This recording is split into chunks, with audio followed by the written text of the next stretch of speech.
peuple d'Afrique, peuple de l'AES et de la CEDEAO. Le général Abdourahmane Tchiani revient à la charge encore contre Patrice Talon et ses tâtonnements. Sans oublier, il met en garde les dirigeants de la CEDEAO qui vont prendre des mesures contre les ressortissants du Burkina, du Niger et du Mali qui sont en leur sein. La riposte sera immédiate et très vraiment inédite. On écoute ensemble le général Tchiani. C'est parti. Nigérienne. D'accord. Partagez la vidéo, partagez. Le président Talon a fait beaucoup de tapage sur le fait qu'il avait envoyé un émissaire vers son frère Tchiani, un frère qu'on affame parce que Macron l'a voulu. Oui. Et un frère qu'on pense qu'il y a encore des liens de fraternité avec ce frère qu'on a voulu déstabiliser. Mais rétablissons les faits, puisque je n'ai jamais parlé de ça. Aujourd'hui, je parlerai de ça. De quoi s'agit-il? Le 26 du mois de juin, le PDG de China National Oil Development Company était venu ici, à Niamey. Je l'ai reçu en audience avec l'ambassadeur de la République populaire de Chine. Il a émis le vœu qu'une rencontre puisse avoir lieu, une rencontre tripartite. Au moment de l'audience, il y avait le conseiller technique en matière du pétrole, il y avait la DGA du WOPCO qui était présent. Je les avais instruits de prendre contact avec le ministre du pétrole pour trouver une date avant le 31, date à laquelle cette rencontre tripartite entre le Bénin, le Niger et WAPCO pouvait avoir lieu. C'est ce qui a été fait. Déjà, les échanges sont partis le 26, je crois, du mois de juin. Le ministre de l'eau et de l'énergie du Bénin était venu dans le cadre de cette rencontre tripartite. Il se trouvait qu'au moment où il était venu au Niger, le Premier ministre était en déplacement. Le ministre de la Défense qui assurait son intérim oui, était en déplacement. Malheureusement, la deuxième personnalité dans l'ordre protocolaire qui devait assurer l'intérim était le ministre d'État, ministre de l'Intérieur. Oui. Il était couché. Ouais.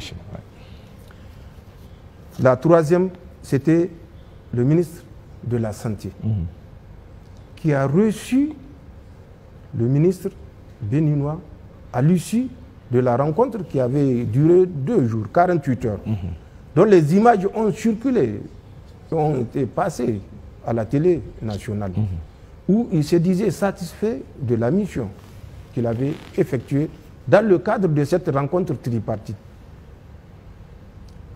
Tout d'un coup, il a pensé qu'il est porteur d'un message du président Talon vers le président Tchiani. Et il a souhaité me rencontrer. Les messages officiels font l'objet d'un traitement spécifique à travers le ministère des Affaires étrangères. D'accord. Il aurait fallu qu'il le dise avant de quitter le Bénin. Après la rencontre tripartite, il souhaiterait transmettre au président du Conseil national pour la sauvegarde de la patrie un message de son frère, le président Talon. Le ministère des Affaires étrangères lui aurait répondu en fonction de mon calendrier. Voilà ce qui s'est passé. D'accord. Et voilà la vérité, les faits, et ça a donné lieu à une polémique internationale, puisque je crois que le président Talon était à l'époque au Brésil, quand il a fait un tweet pour dire que le méchant président de la transition du Niger a refusé de prendre la main fraternelle qui lui avait été tendue à travers un porteur de messages. Voilà ce qui s'est passé. D'accord. Et ce sont des faits. Ce n'est pas un tissu, c'est des faits et les faits sont vérifiables. Donc, tous ces agissements ont conduit les deux parties à être chacune sur ses gardes. Bien sûr. Nous avons la responsabilité de la sécurité de notre pays. Nous avons la responsabilité de la sécurité des citoyens nigériens. Nous prendrons les mesures nécessaires pour ne pas répondre devant Dieu d'avoir trahi la confiance des Nigériens. Le jour où nous saurons qu'il n'y a aucune menace du côté du Bénin, nous prendrons les mesures appropriées. Et nous espérons, à travers des démarches déjà qui sont initiées de part et d'autre, particulièrement, je profite pour remercier le président Soglo et le président Yahi Boni qui ont fait le déplacement, malgré le poids de l'âge, pour venir vers nous et nous demander de renouer le fil du dialogue. Dans la même lancée, nous avons envoyé une mission qui est partie, conduite par le ministre d'État, ministre de l'Intérieur, et le Niger est debout. Inch'Allah, le Niger restera debout face à toute adversité. D'accord. Monsieur le Président, par rapport à cette question de CEDEAO, on a vu quelques tentatives de certains pays pour amener les États de l'AES au sein de la CEDEAO. On peut dire aujourd'hui que ce départ de la CEDEAO des 3 États de l'AES est irréversible et définitif. Mais ça, c'est une question à laquelle je n'ai pas besoin de répondre. D'accord. On ne peut pas être à la Confédération et nous parler de la CEDEAO. Je vous ai dit, la Confédération est une étape intermédiaire. D'accord. Nous allons, Inch'Allah, vers la fédération. La CEDEAO est derrière nous.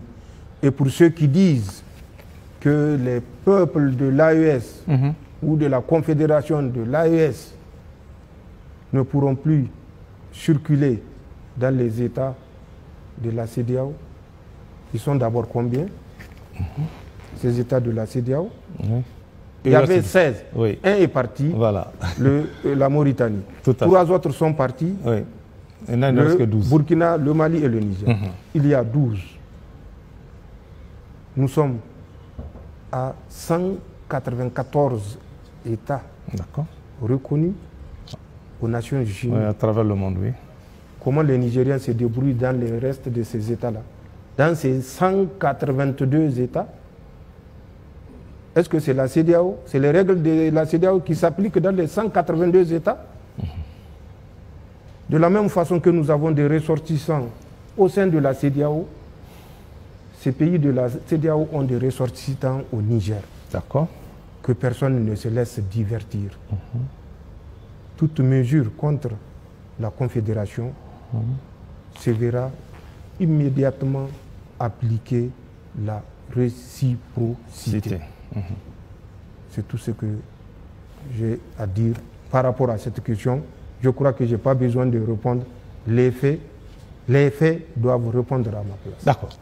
Merci, Monsieur le Président. Monsieur le Président, le CNSP a tiré les leçons de ce qui s'est passé à compter du 30 juillet où la CEDEAO, sous l'injonction d'Emmanuel Macron, je ne dirais pas de la France, mais d'Emmanuel Macron, la CEDEAO a décidé de nous mettre sous embargo sauvage, je le répète, irresponsable, unique. Nous avons tiré les leçons puisque beaucoup de partenaires, sous le couvert de la démocratie, la grande démocratie, qui punit 27 millions de Nigériens pour un seul individu Nigérien, entre parenthèses. Oui, bien sûr. D'accord. Cette communauté qui nous a abandonnés, comme l'avait dit, si bien dit, Choguel Maïga. Oui, le premier Somalien. En plein vol. D'accord. Ces différents partenaires, nous leur disons toujours, chaque fois que nous avons l'opportunité d'échanger, que nous tournons la page, mais nous n'arrachons pas la page. Nous avons appris de leur comportement. Nous avons créé les ressources endogènes pour nous permettre d'être debout 365 jours. Oui. C'est un départ et le Niger n'est pas prêt de retourner sur la position avant le 26 juillet 2023. D'accord. Que ceux qui veulent nous accompagner, nous accompagnent, mais avec nos conditions, parce que c'est nous qui savons où nous avons besoin d'être accompagnés dans quel domaine, et que c'est dans ces domaines que nous devons être accompagnés. Mais la priorité des priorités reste dans la capacité de résilience du peuple nigérien, dans la capacité de mobilisation des ressources internes malgré l'adversité. Nous l'avons compris, personne ne fera le bonheur du Niger à la place des Nigériens. C'est aux Nigériens de comprendre cela, et ils l'ont compris. Et ils l'ont compris depuis le 26 juillet 2023. Tous ceux qui viendront respecteront notre souveraineté politique, économique, sécuritaire et autres. C'est irréversible. D'accord.